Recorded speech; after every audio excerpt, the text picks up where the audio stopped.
Hello, how do you do? I'm going to explain some questions of physics.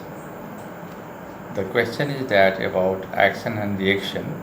The question is if action is always equal to the reaction, explain how a horse can pull a cart.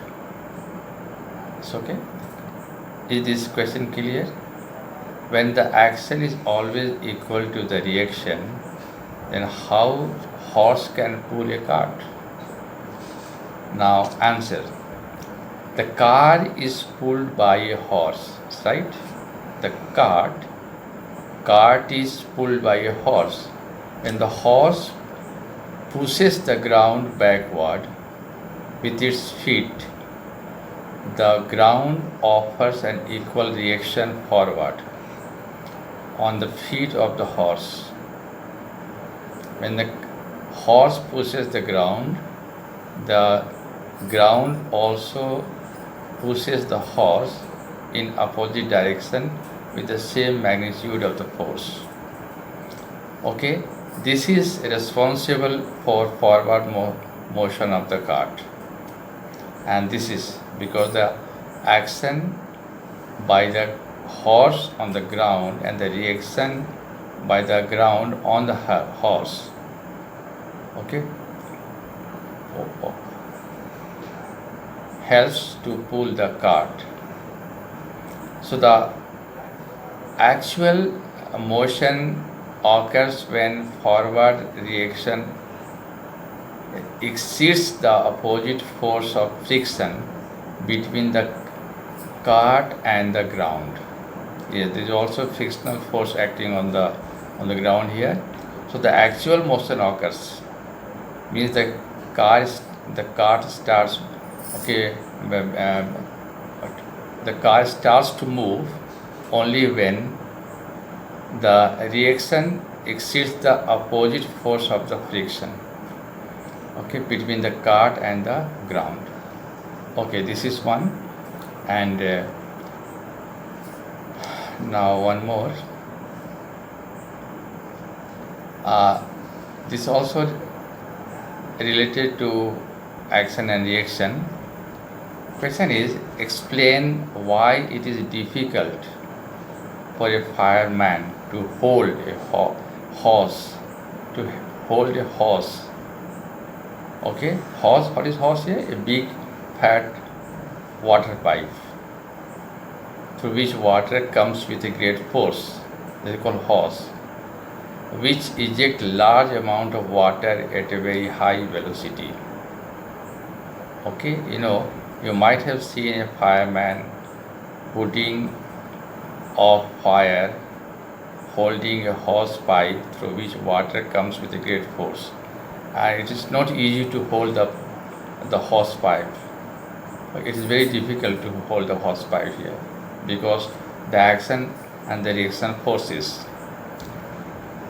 Okay, now the answer is the ejection of large amount of water at a very high velocity from the hose pipe results in the development of an equal force of reaction on the hose pipe in the backward direction.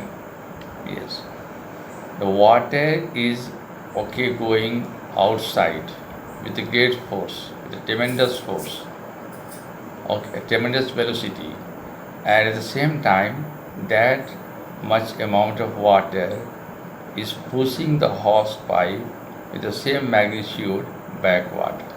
Okay, that is why it becomes very difficult for the fireman to hold the hose pipe. It is clear? Yes, the action and the reaction force, it is here. It's okay, due to action and reactions.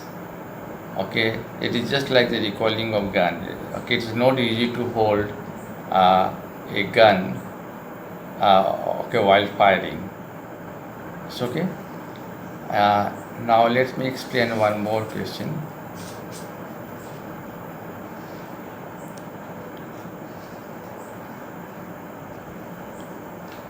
Now question is, explain why some of the leaves may get detached from a tree if we vigorously shake its branches. Of course, we have seen it. When we shake the branches vigorously with great force, some of the leaves fall down. Why?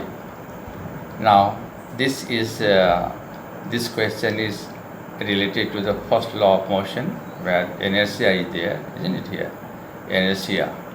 Inertia of rest, inertia of motion is there in that chapter. So this is related to the first law of motion. So when we shake vigorously a branch of a tree, some of the leaves may get detached on the account of inertia of rest of the leaves.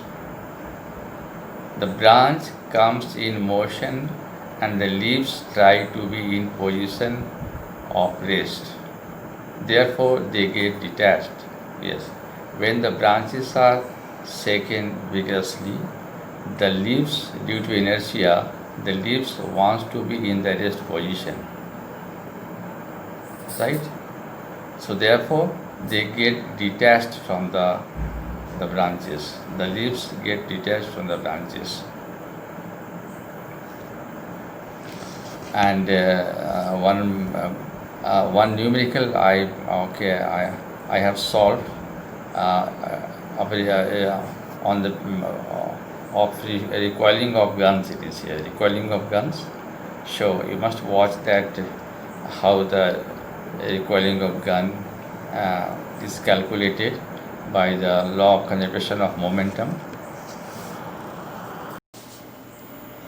This is a question from physics. Recoiling of a gun is based on recoiling of a gun, and the question is, from a rifle of mass 4 kg, a bullet of mass 50 gram is fired with an initial velocity of 35 meters per second.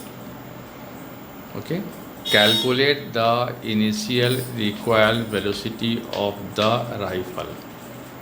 So okay, this is now the bullet is fired. The mass of the rifle is 4 kg, given here 4 kg. Mass of the bullet is 50 gram. So that has been changed into kg. You must have to change into kg. Gram must be changed into kg. This is kg. 50 into 10 to the power minus 3 kg. And u2 is given here. The velocity of the bullet is given here, 35 meters per second it is. And this is the initial recoil of the velocity. Okay, this is the initial recoil velocity of the rifle. This is u1, and you have to find u1. So from m1 u1 plus m2 u2 is equal to 0. This is the law of conservation of momentum, this one. So u1 is equal to how much here now? So transpose all to this right hand side, it becomes minus m2 u2 divided by m1. That's right. Now m2 is given 50 into 10 to the power minus 3, u2 is 35, and m1 is 4. That's right, 4 kg it is. So now this has been minus 10 to the power minus 3, okay, has been simplified as 1000. That has been for this one, 1000 here in the denominator. So 50 into 35 into 1. This you can, this is, for this it is 1 here now, and 4 and to 1000 downward. So after simplification, it comes to be 4 by 7. 4 by this 4 and this 4 remains in the denominator.